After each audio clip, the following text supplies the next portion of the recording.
இருந்தால்தான் நம் நாட்டின் வளமும் சிறப்பாக அமையும். ஆகையால் சுற்றுச்சூழலை எவ்வாறு சிறப்பாக வைக்கலாம் என்ற தகவல்களை நம்மோடு பகிர்ந்து கொள்ள இருக்கிறார் டாக்டர் வின்சென்ட் அவர்கள்.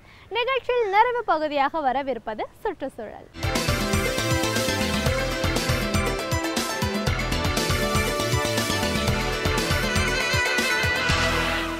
சுற்றுச்சூழலில் ஏற்படுகிற மாற்றங்களை கணக்கிடுகிற தொழில்நுட்பம் இன்றைக்கி அதிகமாக வந்து கொண்டிருக்கிறது. இப்பொழுதெல்லாம் நாம் அடிக்கடி கேள்விப்படுகிற ஒரு தொழில்நுட்பம் ஜிபிஎஸ் என்று சொல்கிறோம். ஏனென்றால் இன்றைக்கி நாம் பேசுகிற தொலைபேசியாக இருந்தாலும் அல்லது கைபேசியாக இருந்தாலும், இன்னும் சொல்ல வேண்டுமென்றால் நாம் செல்கிற இடங்களில் நம்மை தொடர்ந்து வருகிற சில கருவிகள் இன்றைக்கி இருந்து வந்து கொண்டிருக்கிறது. அதன் மூலம் நாம் எங்கே செல்ல வேண்டும் என்கிற வழியை காட்டுகிற சூழலில் அந்த தொழில்நுட்பம் இன்றைக்கி பயனுள்ளதாக இருக்கிறது.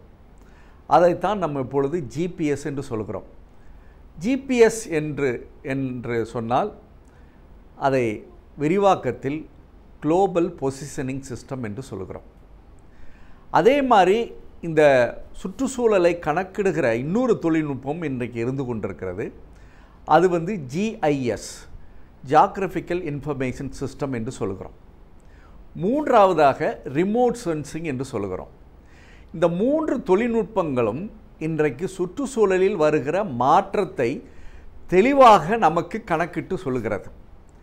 அதனுடைய விளைவாகத்தான் இன்றைக்கி ஜிஎஸ் என்று சொல்லப்படுகிற இந்த குளோபல் இன்ஃபர்மேஷன் சிஸ்டம், அது மாதிரி குளோபல் பொசிஷனிங் சிஸ்டம், இவை அனைத்துமே ரிமோட் சென்சிங் என்று சொல்லப்படுகிற இந்த மூன்று தொழில்நுட்பங்கள் நமக்கு பெரிய வகையில் ஒரு பெரிய புரட்சியை செய்திருக்கிறது என்று சொன்னால் அது மிகையாகாது.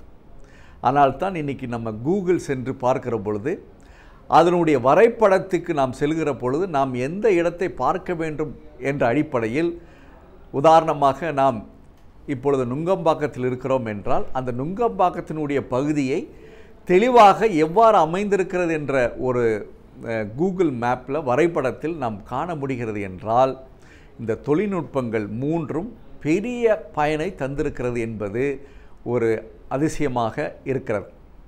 ஆனால் இதற்கு நமக்கு முக்கியமான விஷயம் என்னவென்று கேட்டால், ஒரு இடத்தில் வனத்தினுடைய அளவு அல்லது எத்தனை அளவிற்கு மரங்கள் இருக்கிறது, எத்தனை அளவிற்கு கட்டிடங்கள் இருக்கிறது என்பதை காட்டுகிற வகையில் இன்றைக்கு இந்த தொழில்நுட்பங்கள் நமக்கு உதவியாக இருக்கிறது.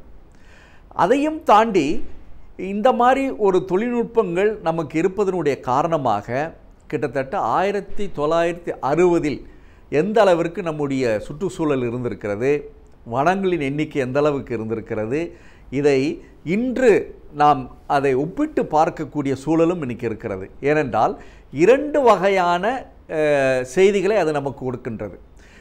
ஏற்கனவே சேகரிக்கப்பட்ட செய்திகளை கொடுப்பது, இன்னொன்று இப்பொழுது உள்ள சூழ்நிலையில் இருக்கிற செய்தியையும் வைத்து அடிப்படையாக பார்க்கிற பொழுது ஒரு சுற்றுச்சூழலில் ஏற்படுகிற மாற்றங்களை நமக்கு தெளிவாக சொல்லக்கூடிய ஒரு சூழலில் இன்றைக்கி இருந்து கொண்டிருக்கிறோம் என்று பார்க்கிற பொழுது, இன்றைக்கு நம்முடைய நாட்டில் இயற்கை வளங்கள் எந்த அளவிற்கு எந்தெந்த இடத்தில் இருக்கிறது என்பதையும் எனக்கு நாம் கணக்கிட்டு சொல்லியிருக்கிறோம் என்று நினைத்து பார்க்கிற பொழுது, சில நேரங்களில் இந்த தொழில்நுட்பங்கள் எந்த அளவிற்கு சுற்றுச்சூழலுக்கு நமக்கு உகந்ததாக, அவற்றை பாதுகாக்கக்கூடியதாக இருக்கிறது என்றதை நினைத்து பார்க்கிற பொழுது, இந்த மாதிரி தொழில்நுட்பங்களை நாம் நிச்சயமாக பயன்படுத்தியதோடு இல்லாமல் அவற்றினுடைய பயன்பாட்டை அடிப்படையாக வைத்து நம்முடைய சுற்றுச்சூழலை மேன்மைப்படுத்த வேண்டும் என்பதற்காகத்தான் இன்றைக்கு இந்த தொழில்நுட்பங்கள் நமக்கு வந்து கொண்டிருக்கிறது.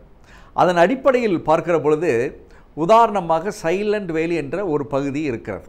கேரளாவில் இருக்கிற இன்று கூட அந்த இயற்கை பொக்கிஷத்தை அதிகமாக வைத்திருக்கிற ஒரு இடமாக இருக்கிறது. ஆனால் தான் அரசு கூட அந்த சைலண்ட் வேலி என்று சொல்லப்படுகிற அந்த இடத்தை எளிதாக சென்று அதனுடைய இருக்கிற உயிர்களையோ இல்லது விலங்குகளையோ அல்லது தாவரங்களையோ நம்ம எளிதாக எடுத்து வர முடியாது. ஏனென்றால் அது ஒரு பாதுகாக்கப்பட்ட இடமாக இருக்கிறது. சுற்றுச்சூழலின் பொக்கிஷமாக அது இருந்து கொண்டிருப்பதற்கினுடைய காரணம் என்னவென்று கேட்டால், நாம் செய்திருக்கிற இந்த மாதிரி தொழில்நுட்பங்கள் அவற்றினுடைய எண்ணிக்கையை இன்றைக்கி சுட்டி காட்டி கொண்டிருக்கிறது. அதோடு ஒரு காலத்தில் ஒரு காட்டில் எத்தனை யானைகள் இருக்கிறது அல்லது எத்தனை புலிகள் என்பது இருப்பதை நாம் நேரடியாக சென்று அங்கே கணக்கு செய்து கொண்டிருந்தோம். ஆனால் இன்றைக்கு இந்த குளோபல் பொசிஷனிங் சிஸ்டம் என்று சொல்லப்படுகிற தொழில்நுட்பம் மூலமும் அதனுடைய விளைவாக நாம் கிரகித்து கொண்ட அதனுடைய காட்டினுடைய தன்மையில் எத்தனை யானைகள் இருக்கிறது, எத்தனை புலிகள் இருக்கிறது, அல்லது எத்தனை மான்கள் இருக்கிறது என்று சொல்லக்கூடிய அளவிற்கு இந்த தொழில்நுட்பங்கள் நமக்கு உதவியாக இருக்கிறது. ஆனால்தான் ஒரு காலத்தில் 1 லட்சமாக இருந்த யானைகளுடைய எண்ணிக்கை இன்றைக்கு குறைந்து கிட்டத்தட்ட 27,000 அளவிற்கு குறைந்திருக்கிறது என்று நாம் நினைத்து பார்க்கிற பொழுது, ஆனால் அவற்றை துல்லியமாக கணக்கிடக்கூடிய இந்த மாதிரி தொழில்நுட்பங்கள் நமக்கு உதவியாக இருப்பதனுடைய காரணமாக இன்றைக்கி அரசு பல திட்டங்களை தீட்டி எப்படி யானைகளுடைய எண்ணிக்கை அதிகரிக்க வேண்டும் அல்லது புலிகளினுடைய எண்ணிக்கையை அதிகரிக்க வேண்டும் என்ற ஒரு திட்டத்தை தீட்டி கொண்டிருக்கிறது. அதையும் தாண்டி இன்றைக்கி வனங்கள் பல பிரிவுகளாக பிரிக்கப்பட்டிருக்கிறது. ஒரு காலத்தில் ஒரு வனம் வெஸ்டர்ன் காட் என்று சொல்கிறோம் அல்லது ஈஸ்டர்ன் காட் என்று சொல்லப்படுகிற அந்த வனப்பகுதி ஒரு தொடர்ச்சியாக இருக்கும். ஆனால் இப்பொழுது இந்த கருவி மூலம் நாம் என்ன செய்திருக்கிறோம், அங்கே ஏற்பட்டிருக்கிற இடைவெளியை நாம் இன்றைக்கி தெரிந்து கொண்டதன் காரணமாக இன்றைக்கி அரசு அந்த இடத்தில் மீண்டும் வனங்களை வளர்ப்பதற்கு உருவாக்குவதற்கு முயற்சி செய்து கொண்டிருக்கிறது. ஆனால் தான் ஒரு சுற்றுச்சூழல் பாதுகாப்பில் நம்முடைய தொழில்நுட்பங்களை நிச்சயமாக புகுத்துகிற பொழுது நம்முடைய இயற்கை வளங்களை நம்மகிட்ட இருக்கிற அந்த இயற்கை செல்வங்களை பாதுகாக்கக்கூடிய ஒரு சூழலுக்கு இந்த கருவிகள் நமக்கு பயன்பட்டு கொண்டிருக்கிறது என்று நினைத்து பார்க்கிற பொழுது இந்த மாதிரி தொழில்நுட்பங்கள் நம்முடைய சுற்றுச்சூழலை மேன்மை அடைவதற்கு அது பயன்படுகிறது என்று நினைத்து பார்க்கிற பொழுது இந்த தொழில்நுட்பங்களை நாம் மீண்டும் மீண்டும் அதிகமாக பயன்பாட்டிற்கு கொண்டு வர வேண்டும் என்று இன்றைக்கி சொல்லப்படுகிறது. உதாரணமாக நம்முடைய நாட்டினுடைய வனம் ஒரு காலத்தில் 33 விழுக்காடு இருந்தது என்பதை நான் ஏற்கனவே குறிப்பிட்டிருக்கிறேன். ஆனால் நாளடைவில் பல வளர்ச்சியின் காரணமாக 12 விழுக்காடுக்கு தள்ளப்பட்டது.